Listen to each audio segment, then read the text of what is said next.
Hi friends, எல்லாரும் எப்படி இருக்கீங்க? நான் ரொம்ப நல்லா இருக்கேன். நீங்களும் வாராகி அம்மனுடைய அருளால் எல்லாருமே நல்லா இருக்கணும்னு மனசார வேண்டிக்கிறேன் ஃப்ரெண்ட்ஸ்.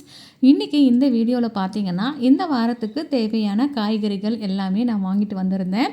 ஸோ அதை உங்களோட நான் ஷேர் பண்ணியிருக்கேன். நான் என்னென்ன வாங்கினேன் அப்படிங்கிறதையும், அதனுடைய விலையும், எனக்கு இந்த வாரத்துக்கு தேவையான காய்கறிகள் எவ்வளவு பட்ஜெட்டில் முடிஞ்சது அப்படிங்கிறது தான் இப்போ நம்ம பார்க்க போகிறோம்.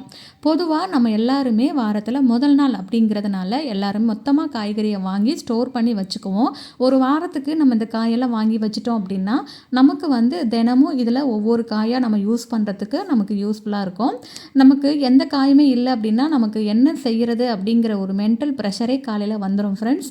நான் இது எல்லாமே யூஸ்வலாக வாங்கிப்பேன். வெங்காயம் தக்காளி மட்டும் எப்போவுமே கொஞ்சம் கூடுதலாக வாங்கிப்பேன். ஏன்னா நம்ம தக்காளி சட்னி செய்வோம், வெங்காய சட்னி செய்வோம், அதே மாதிரி சில நேரத்தில் முட்டை பொரியல் கொஞ்சம் அதிகமாக செய்வோம். அதுக்கெல்லாம் நமக்கு வெங்காயம் தக்காளி கண்டிப்பாக அதிகம் தேவை. இது எல்லாமே பார்த்திங்கன்னா நான் ரோட் சைடில் இருக்கிற கடையில் தான் வாங்கினேன். ஏன்னா எதுவுமே கடையில் போய் நான் வாங்க மாட்டேன். பசங்களை ஸ்கூலில் விட்டுட்டு அப்படியே நான் ரவுண்ட்ஸ் அடிச்சுட்டேன். என்னென்னலாம் விற்கிறாங்க, அப்படியே நம்ம ரோட்டு கடையில் போனோம்னா எதெல்லாம் ஃப்ரெஷ்ஷாக வாங்க முடியுமோ அதெல்லாம் வாங்கிக்கலாம் அப்படின்னு சொல்லிட்டு நான் பிளான் பண்ணியிருந்தேன். இது நம்ம கடைக்கு பக்கத்துலேயே ரோட்டு ஓரமாக வச்சு விற்கிறாங்க. டைரெக்டாக பார்த்திங்கன்னா அப்படியே விவசாயிகள்கிட்டேருந்து வாங்கிட்டு விற்கிறாங்க. அதனால் ரேட்டு பார்த்திங்கன்னா கொஞ்சம் முன்ன பின்ன இருக்கும், ஆனால் ரொம்ப கம்மியாக தான் இருக்கும். நம்ம கடையில் போய் வாங்குறத விட இவங்கக்கிட்ட வாங்குறது பெஸ்ட்டு அப்படிங்கிறதுக்காகவே நான் அவங்கக்கிட்ட போவேன். வெங்காயம் தக்காளி இது எல்லாமே வண்டியில் வச்சு விற்பாங்க இல்லையா, அந்த மாதிரி வாங்கினது தான். ஸோ எல்லாமே ரொம்ப கம்மியாக இருந்ததுனால நான் வாங்கிட்டேன். இந்த பூ 2 பூ 50 ரூபான்னு வாங்கிட்டு வந்தது. பசங்களுக்கு காலிஃப்ளவர் 65னா ரொம்ப பிடிக்கும், அதனால் அது ஃப்ரை பண்ணிக்கலாம் அப்படின்னு சொல்லிட்டு வாங்கிட்டேன். அதே மாதிரி கத்திரிக்காயெல்லாம் பார்த்திங்கன்னா 20 ரூபா தான். அதே மாதிரி உருளைக்கிழங்கு 20 ரூபா தான். இந்த மாதிரி ரொம்ப கம்மியாக தான் இருந்தது. அதனால் எனக்கு ரொம்பவே கம்மியாக இருக்குதுன்னு சொல்லிட்டு நான் வாங்கிட்டேன். அதோடு இல்லாமல் இந்த சொரக்காய், இந்த புடலங்காய் இது எல்லாமே பார்த்திங்கன்னா கிலோவே 40 ரூபா தான் சொன்னாங்க. அதனால் நமக்கு எவ்வளோ தேவையோ அதை வாங்கிட்டேன். பொதுவாக பார்த்திங்கன்னா ரோட்டு ஓரம் வச்சுருக்கிறவங்க கிட்ட அதிகமாக தான் இருக்கும், ஒரு சில நேரங்களில் அதிகமாக இருக்கும். நாம் தான் நமக்கு அந்த நேரத்தில் என்ன தேவையோ அதை பார்த்து வாங்கிக்கணும். இந்த லெமன்லாம் பார்த்திங்கன்னா 10 ரூபா தான். 10 ரூபாய்க்கு இத்தனை பழம் அப்படிங்கிறது கண்டிப்பாக ரொம்பவே பெஸ்ட்டுன்னு நான் சொல்லுவேன். அதனால் சரி நமக்கு லெமன் சாதம் செய்கிறதுக்கு, ஜூஸ் போடுறதுக்கெல்லாம் யூஸ்ஃபுல்லாக இருக்கும் அப்படின்னு சொல்லிட்டு நான் வாங்கிட்டேன்.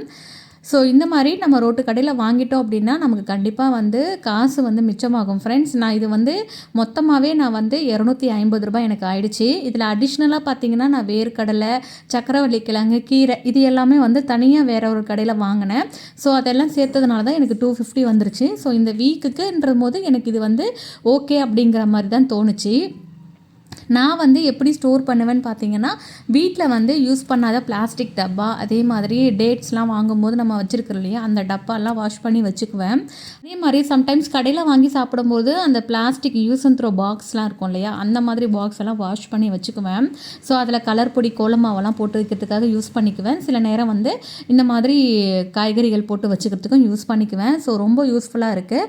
நான் எதுவுமே கடையில் வாங்கி யூஸ் பண்ணது கிடையாது. நம்ம வீட்டில் இருக்கிறத வச்சு நம்ம யூஸ் பண்ணிக்கலாம் அப்படின்னு சொல்லிட்டு இந்த மாதிரி யூஸ் பண்ணுவேன்.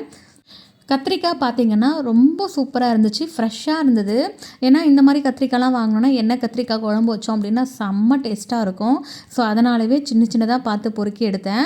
இந்த கத்திரிக்காய் பார்த்திங்கன்னா நல்ல ஒரு நீல நிறத்தில் சூப்பராகவே இருந்துச்சுங்க. இந்த மாதிரி நம்ம கடையில் வாங்கும்போது கண்டிப்பாக பார்கெயின் பண்ணக்கூடாது அப்படின்னு தான் சொல்லுவேன். குறிப்பாக இந்த வயசானவங்க கிட்ட நான் வாங்கவே மாட்டேன். ஏன்னா அவங்கக்கிட்ட நம்ம பார்கெயின் பண்ணி அதில் மிச்சம் படுத்துறதுல ஒன்றுமே கிடையாது இல்லையா, அதனால் நான் வாங்க மாட்டேன். ஸோ பூண்டோட ரேட்டு கொஞ்சம் அதிகமாக தான் இருக்குது. இப்போதைக்கு விலை கொஞ்சம் அதிகமாக இருக்குது, போக போக குறையும்னு நினைக்கிறேன். ஸோ தேவையான அளவுக்கு மட்டும் பூண்டு வாங்கியிருந்தேன்.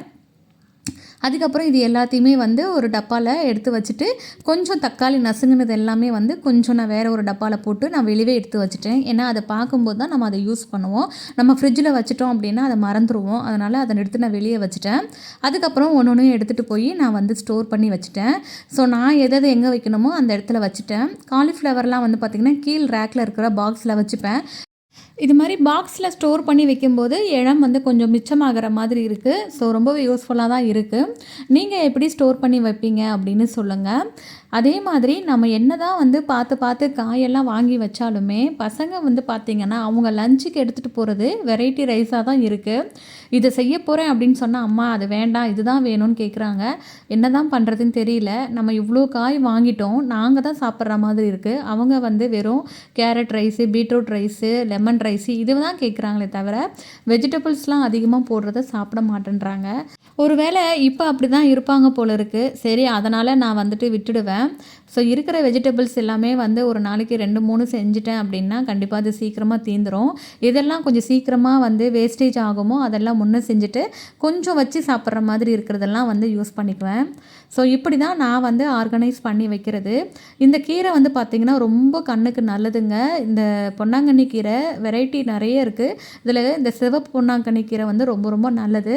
ஸோ பார்த்தோன்னே வாங்கிட்டு வந்துட்டேன். எனக்கு அதில் பொரியல் பண்ணி சாப்பிட்றதுன்னா அவ்வளோ பிடிக்கும். ஸோ நீங்கள் உங்கள் வீட்டில் ஒரு வாரத்துக்கு வாங்குவீங்களா இல்லை டெய்லியும் வாங்குவீங்களான்னு சொல்லுங்கள். ஸோ நான் அப்படியே வந்து போயிட்டு வாங்கிட்டு வந்ததுக்கப்புறமா கடைக்கு போயிருந்தேன். ஸோ ஒரு வெஜ்ஜு சாண்ட்விச் தான் சாப்பிட்ருந்தேன். ஸோ சாப்பிட்டுட்டு வீட்டுக்கு போயிட்டு பசங்களை வந்து ஸ்கூல்லேருந்து கூப்பிட்டுட்டு வரும்போது சொல்லியிருந்தேன் என்னையும் கூட்டிகிட்டு போகணும் அப்படின்னு சொல்லி ஒரே ஆடம். அதுக்கப்புறமா அவங்களையும் கடைக்கு கூட்டிகிட்டு வந்துட்டு இருந்தேன். அதுக்கப்புறமா வந்து அவங்க எல்லோரும் வந்து ஒரு சிக்கன் மேகி வந்து சாப்பிட்டாங்க. நான் அவங்களுக்கு வந்து ஊட்டி விட்டுட்டு இருந்தேன். எவ்வளவு தான் நம்ம வீட்டில் வந்து பார்த்து பார்த்து செஞ்சு கொடுத்தாலும் வெளியே போனால் தான் பசங்க நல்லா விரும்பியும் சாப்பிட்றாங்க, கேட்டும் வாங்கி சாப்பிட்றாங்க. நம்ம ஹெல்த்தியாக இருக்கும்னு சொல்லி பார்த்து வெளியே வாங்கி கொடுக்கக்கூடாதுன்னு நினச்சாலும் இப்படி தான் பண்ணுறாங்க. உங்கள் வீட்டில் எப்படி பண்ணுறாங்கன்னு சொல்லுங்கள். ஸோ உங்களுக்கு இந்த வீடியோஸ் வந்து பிடிச்சிருக்கும்னு நினைக்கிறேன். ஸோ நீங்கள் எப்படி வந்து வெஜிடபிள்ஸ்லாம் வந்து வாங்குவீங்க அப்படிங்கிறத சொல்லுங்கள். அதே மாதிரி உங்களுடைய பட்ஜெட் எவ்வளோ இருக்கும் அப்படிங்கிறதையும் சொல்லுங்கள். உங்களுக்கு இந்த வீடியோ பிடிச்சிருந்துச்சுன்னா மறக்காமல் நம்ம சேனலை சப்ஸ்கிரைப் பண்ணிக்கோங்க. பக்கத்தில் இருக்கக்கூடிய பெல் பட்டனையும் கிளிக் பண்ணி வச்சுக்கோங்க. மீண்டும் அடுத்த ஒரு வீடியோவில் பார்க்கலாம். அது வரைக்கும் நன்றி, வணக்கம்.